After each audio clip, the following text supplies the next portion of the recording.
Praise unto all praises, glory, and honor to Yahweh Bashim Yahushua Bashim Kakadash. And your double honor to apostles, others, and teachers, great millstone from our land and shoot. Now to Shalom to the hopeful elect of Israel. This is just going to be centered around the fact that, the nation of Israel, the true children of Israel's punishment is pretty much almost up, and we don't have, there's no more prophecies about, going forward about us going into, slavery or captivity or a nation being punished for going off. America is pretty much, the last stop before we cross over the threshold to eternity, it's in rulership. A lot of you, you dumb niggas don't understand that. You think that the Bible is a fairy tale, but we are on a journey, and everything that's happened to us has been, as far as us, like slavery, our kingdom being stripped from us, our power being stripped from us, our dignity, honor being stripped from us. That was all punishment. The fact that you see Jake walking around in a dress, switching and shit, that's proof of the fact that we as a nation have been stripped and laid bare. Our women, especially, a lot of our women like to cleave onto Esau and to heathen nation, looking at the majority of their men as pretty much nothing. And there's a when you go into like these podcasts or channels, for example, Kevin Samuels, there's a lot of videos of his that I watched where he was I'm not sure if interviewing the MB, but a lot of them would pretty much look at, or at least the ones that I watched, because it's not like I sat there and watched all of his videos, but the one I watched at least look at, the Israelite man as shit, But there, that's a whole nother topic, going into how America is a matriarchy, and then it promotes women worship, and that's a whole nother topic. But all of that is punishment. And here, when you go into Jacob's trouble, / economic collapse or global collapse, World War III, destruction of America, destruction of the heathen. This is all, the last leg, the last part of our punishment. This is Baruch 3 and 8. Behold, we are yet this. Was that it?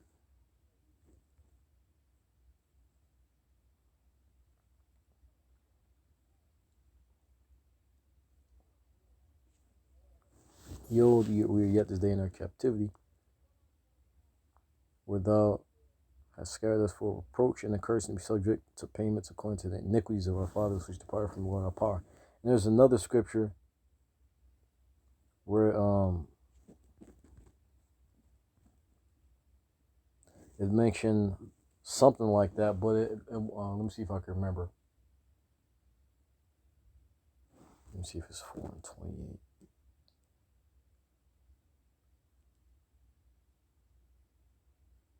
I'll read this one too, but there's a scripture where maybe that was it. No, it wasn't. It was something else.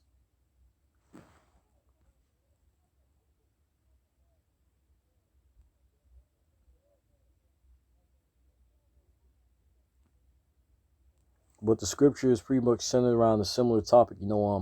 How we went to the nations not for destruction, but because we moved the Most High to wrath. That's how it went. I'm pretty sure it was somewhere in here. But that's, that scripture goes something like, we were put into captivity not for our destruction. We weren't like, this isn't going to go on forever, but because we moved the Most High to wrath, we pissed him off. And when, as a parent, I don't have kids personally, but when all of us were children at one point in our life, and we'd done something to piss off our mother or father or both, and what would happen? We would get a punishment, but it didn't last forever. Same thing with Most High. When the reason why this, you may look at it, even myself, look at the type of shit that our people go through as an extreme thing, is because one, this is the king of the universe, the creator of the universe himself made a covenant with us. Out of all the people on this planet, he made a covenant with us. He chose, like, once again, when you go to like an actual king, right? Well, let's say a president, right? Let's say a president, just pick somebody and bring it to the White House. Let's say it's a Jake, right? Jake would be smiling like a fucking clown because he's been picked up by the president, he's shown, tour around the White House. He's been given the position. He's just been bumped all the way up the chain. It's the same thing with the Lord, but on a much more grand level. Since the creator of everything chose us to be his people.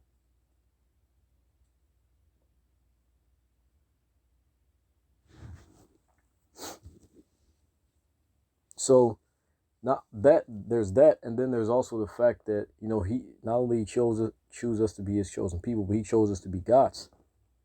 Like when you see superhero movies, Thor, Spider-Man, because like when you go in the comics, like there's a lot more in the comics than what you see in the movies. But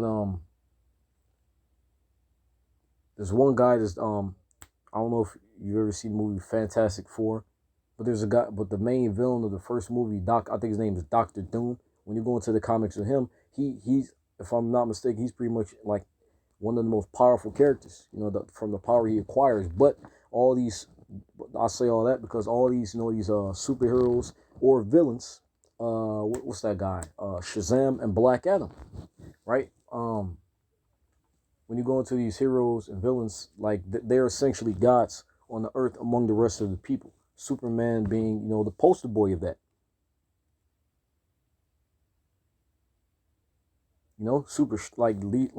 Literally flying around, shooting lasers, breathing fire or ice, whatever.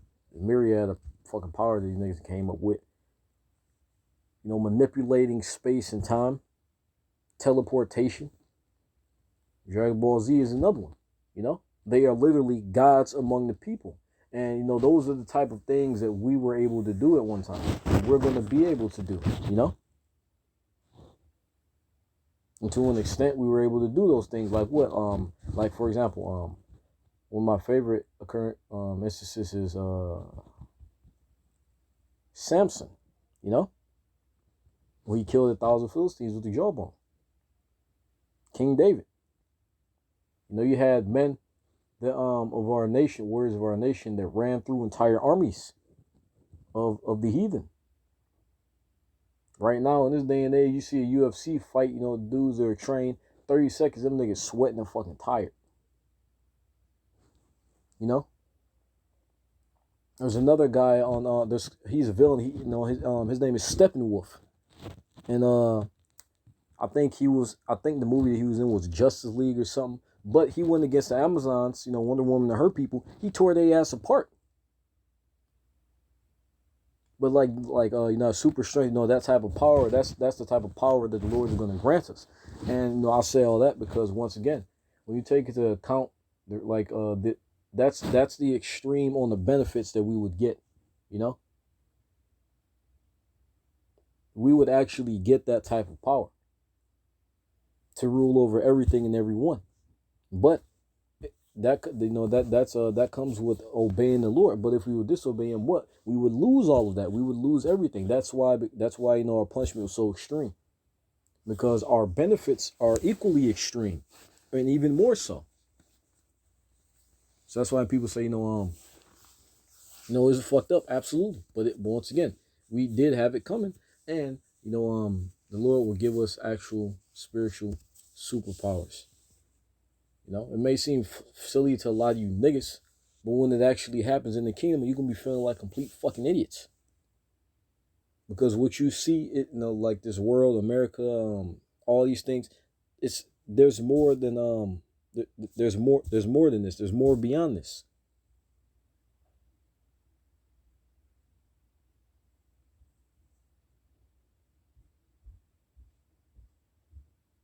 Baruch 4:25. My children suffer patiently the wrath that has come upon you from Yahweh, for thine enemy have persecuted thee, but surely thou shalt see his destruction and shalt tread upon his neck. We're going to step upon our enemy's neck. Now, how are we going to do that? You know, like what the Lord said that he was going to come back. He was going to come back not as a man, but what? As a divine angelic force. And I forgot what apostle said it, but he mentioned how he was going to awake with the Lord's likeness. What is the Lord likeness? Once again, charged with power.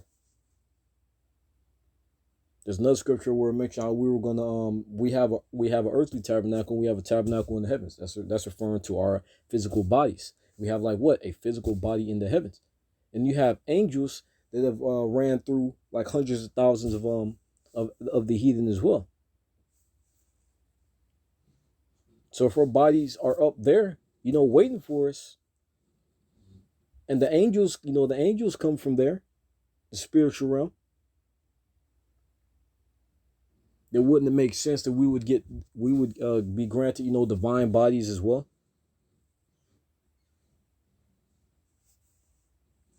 But the whole point I'm getting at in this is the fact that, you know, that's a little bit of what we have coming to us, you know, because our punishment is almost over. We're not going to continue to be under Esau for the rest of eternity.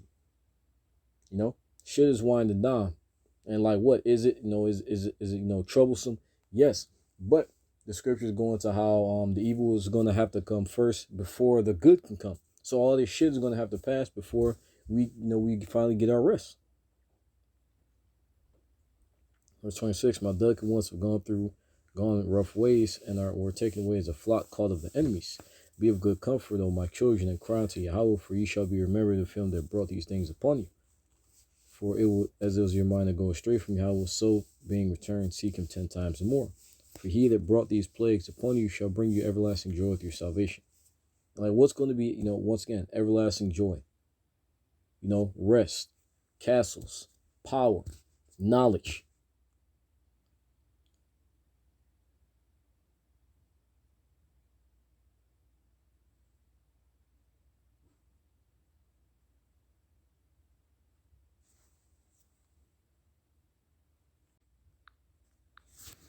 You know, you're not going to have to worry about other niggas, you know, messing with your women. Which is what, you know, what, not niggas, but in the kingdom, we're all going to be, you know, brothers and sisters. We're all going to be one people. But you're not going to have to worry about that. You know? Isaiah 40 and verse 1, come for ye, my people, saith your power. Speak ye comfortably to Jerusalem, and cry unto her, that her warfare is accomplished, and her iniquity is pardoned, for she hath received the Lord's hand double for all her sins. Like what? We as a nation have, we've taken our we've taken our ass whooping. Once again, it's not up yet, but it's, once again, this is our last captivity. We're not going to be going into slavery or another captivity under another nation after this. This is it. You know, we're in the last seconds of it. The voice of him that cried, and I'm going to jump around.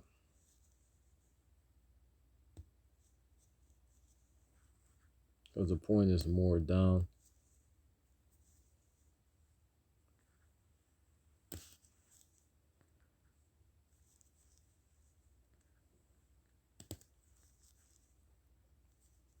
And maybe that was it that I wanted to get there.